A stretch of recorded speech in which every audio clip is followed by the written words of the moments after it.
যারা আল্লাহর ওলি মানুষ তারা সব সময় আল্লাহ তাআলার ইবাদত বন্দেগী নিয়ে ফিকির থাকে, তাদের চিন্তা চেতনা সবকিছু রব্বুল আলামিনের গোলামি কিভাবে করা যায়। যে মানুষটা আল্লাহ আল্লাহ হয়ে যায় সারা দুনিয়াটা তার জন্য ছুটে যায়, সে দুনিয়ার পিছনে ছুটতে হবে না, দুনিয়া তার পিছনে ছুটবে। এই জন্য আপনি যদি খাঁটি আল্লাহওয়ালা হয়ে যান, আপনি যদি আল্লাহওয়ালা হয়ে যান, দেখবেন সারা দুনিয়া আপনার পিছনে ছুটবে। একদিন এক বুজুর্গ আল্লাহর ওলি রাস্তাতে যাচ্ছে, সাথে ওনার ব্যাগের মধ্যে টাকা ছিল, অনেকগুলো টাকা ছিল।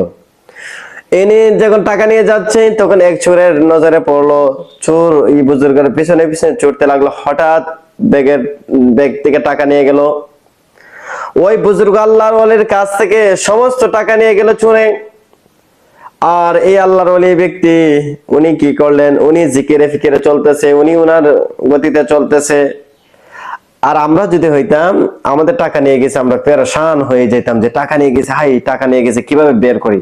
আর ওই আল্লাহর ওলি কি করলেন, উনি বললেন কে যাবে টাকা তালাশ করার জন্য। উনি জিকির করতেছে, জিকির করতে করতে উনি বাড়িতে যাচ্ছে।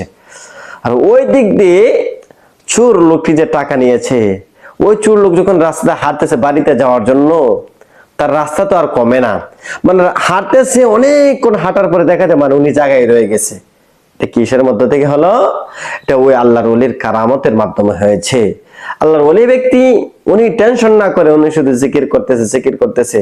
ওই লোকটা যে চোর, যে লোকটা, ওই লোকটা টাকা নিয়ে যাইতেছে, রাস্তাটা পুরায় না, রাস্তার কমতেছে না। তখন ওই লোকের কাছে গিয়ে, আল্লাহর ওলির কাছে গিয়ে বললো, হুজুর আমি ভুল করে ফেলছি, আমাকে আপনি মাফ করে দিন। আর আল্লাহর ওলি লোকটি কি করেছেন, উনি নিয়ত করেছেন, যখন টাকাটা নিয়ে গেছে উনি মনে মনে নিয়ত করেছে আমি টাকাটা দান করে দিয়েছি, সুবহানাল্লাহ।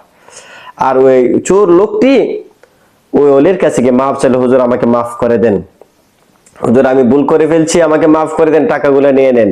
তো আল্লাহর ওলি ব্যক্তি বলল, না আমি টাকা তো তোমাকে দিয়েছি, তোমাকে আমি দান করে দিয়েছি, তুমি এগুলো নিয়ে নাও, তোমার জন্য আমি দোয়া করে দেবো।